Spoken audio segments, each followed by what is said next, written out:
galing po ako dito sa Santa Ana. So, I was trained by Ate Pepa. Pero nung young people pa ako, kasi si pastor, very, very strict yan na kapag kukuha ka na ng course at saka kung ano yung magiging career path mo. So, nag-graduate ako ng nutrition. So, ang gusto ko talaga noon, mag-work sa hotel or kaya hospital. So, it will entail time. Kasi di ba, pag doon ka nag-work, hindi 8 to 5 eh. It's broken schedule. So, lagi nag-repeat si pastor na dapat kung hahanap kayong trabaho, it should complement the ministry. So, basically, the Lord did not allow me to be a nutritionist. Kasi the night before ng magkukuha ko ng exam, na-appendectomy po ako. So, I was a bit discouraged kasi, di ba ma'am, buong klase kami napunta dito eh. So, nasave kami lahat, tapos ilan yung nabaptize, tapos talagang kami lahat gusto namin mag-iyon. Isa lang ang vision namin. So, sabi ko, mukhang hindi talaga kalooban ng Panginoon. And then, it was Ate Pepa who told me na, why don't you try teaching? Ayoko po, ayoko ng lesson plan, ayoko magturo, everything ayoko. Sabi niya, try mo lang. Pero Sunday school teacher na ako. So, ayun, natanggap ako sa teaching job because I was a Sunday school teacher dito. So, basically, lahat ng trainings namin ko dito yon. Tapos, yun nga, sabi nga ni ma'am, pag pastor's wife, hindi mo man talaga alam ang gagawin mo. Kasi wala namang immersion. Paging pastor's wife. So, ako, I was a pastor's wife. Masasabi ko yung journey ko, it's really a great miracle. Kasi, nung liligawan po ako ni Pastor Jojo, talaga pong umayaw ako. Kasi nga, syempre, sa conferences nakikita ko, sabi ko, naku, tapos yun nga sabi ni Mrs. na lagi sabi ni Pastor Benny na, ikaw makakasira. Parang yun talaga tumatak talaga sa utak ko. Sabi ko, kaya naliligawan niya ako, sabi ko, ayoko. Bakit? Kasi baka masira ako, kasi kilala ko yung sarili ko. Yun. Tapos sabi niya, pag hindi mo ako sasagutin, hindi ka pagpapalaan ng Diyos. so ayun. So, yun. Pero yun nga, sabi niya, ang nakita ko naman sa kanya, how he loved his mother. Yung talaga una kong nakitang character trait niya. At saka yung paano siya masipag dito sa church. So, ayun. So, in short, bago ako naging pastor's wife, may ministry na po siya. 1984, Valenzuela Outreach po. Siya po ang outreach preacher doon. Tapos, we got married 87. So, ang sabi ko lang sa kanya, huwag mo lang akong pa-stop mag-work. Kasi nag-work naman ako, katulad sa school ni Ate Pepa no, sa Grace, 7 o'clock to 2. So, okay lang po. So, umuo naman siya. So, kasi sabi ko parang natatakot ako because I came from a very close Catholic family. So, ibig sabihin, talaga pong pag summer, nasa kumbento ako, talagang we were raised up, and I was raised up in school from kinder to college sa Catholic. So, talaga nung naano na ako sa Baptist, talagang hirap na hirap ako. Ito ba talaga? Ito ba talaga? Maraming tanong, ito ba talaga? Ito ba talaga?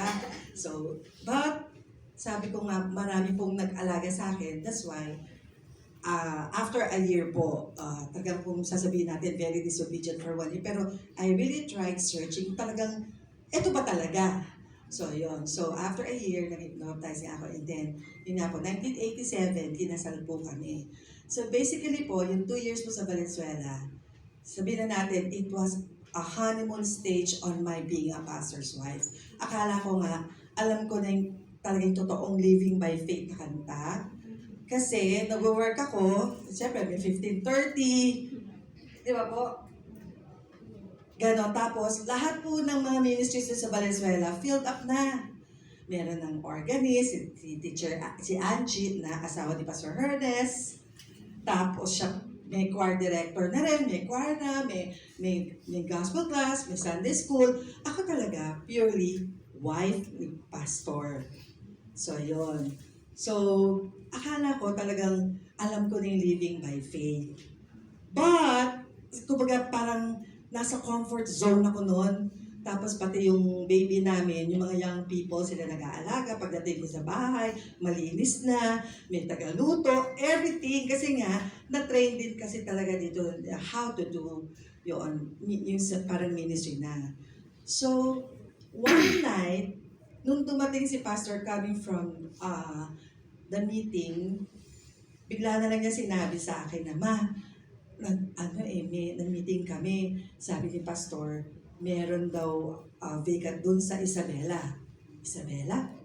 Eh, kahit naman po nag-aaral ako ng social studies, hindi ko po alam kung ano yung Isabela. So, sabi ko lang po, sige, umuo lang ako. Okay. Thinking na, okay. Ayun. Tapos sabi niya, Ma, pupunta na ako January. Ako, paano yan? Meron akong slot pa sa Grace. I tried asking permission pero hindi ako pinayagan kasi may fourth year na class ako. Sabi niya, sige, mauna kami doon. Pero sabi sa kanya, kung doon tayo, pwede kayang every week na lang ako magganyan-ganyan. Di ba mga nag-aano? Kasi takot nga po ako kasi unang-una po kasi ayaw po kasi ng family ko kay Pastor. Yun ang reason. Ayaw po niya. At nagalit nga rin po yung sister ko kasi nga sabi niya kay Pastor, ano papakain mo sa kapatid ko? Yung mga ganong drama sa buhay. Eh sabi ko naman choice ko naman. So yon. Tapos, nung nalaman nilang aalis kami ng Manila, lalong nagalit. Sabi niya, wala kayong kamag-anak doon. Hindi mo alam ang Ilocano, hindi mo alam ang kultura. Well, the Lord will just guide us. Yun na lang sabi ko. Tapos, nung nauna sila, yun na sabi ko, pwede ba? Kasi natatakot na ako. Pwede ba? 1 year, magaganyan-ganyanan ako. Sige, gumanon lang siya. Pero after 2 weeks, nagpunta po ako doon. Yung baby ko, na nasa Cambodia ngayon, maputi, na mataba, na makinis, naging payat, maitim, at maraming kagat ng niknik. Yung niknik yung pumupunta sa loob ng kulambo, kahit nakakulambo ka. Doon po umiyak ako. Sabi ko, oh Lord, this is it. Magre-resign na po ako. So the Lord just used those circumstances. Kasi nga parang nakikibargain pa ako. Kasi nga, yun nga. Tapos, to make the long story short, yung Living by Faith na kanta, doon ko po talaga na-apply. Kasi, naalala ko pa, pag nag-missions conference dito, kayo, first, hindi po pinayagan ni Pastor Benny na mag-deputize, Mrs., di ba? Bawal. Dapat, Santa Ana lang yung aming support. Ayaw po ni Pastor Benny nung So, yun. So, nung napunta kami doon, sabi pa niya sa akin, Ma, pagpunta mo doon, tanggalin mo yung mga recutitos mo sa katawan. Bakit? Para ma-in ka sa kanila. Bakit? Basta tanggalin mo. So, yun na, tinanggal ko. So, in short, nagpunta ako doon, naka-t-shirt, naka-maong. Tapos pagpunta ko doon, sabi nung kasi may mga group of members, konti members, ang simple naman pala ng asawa ni Pastor Jojo. Sabi ko, ala. Tapos, nung syempre nagsasaturate na kami, syempre Tagalog po. Sa baryo, syempre minsan napapa-English ka. Ay, punta po kayo sa aming church. Di ba ganun po? Pa-English ka pa. Sabi ko, wow, sabi ko. Tapos, hindi po ako marunong talaga mag-Ilocano. Tapos, we tried learning the language. So, yung magandang hapon, yan. Sa Isabela po, medyo matigas yung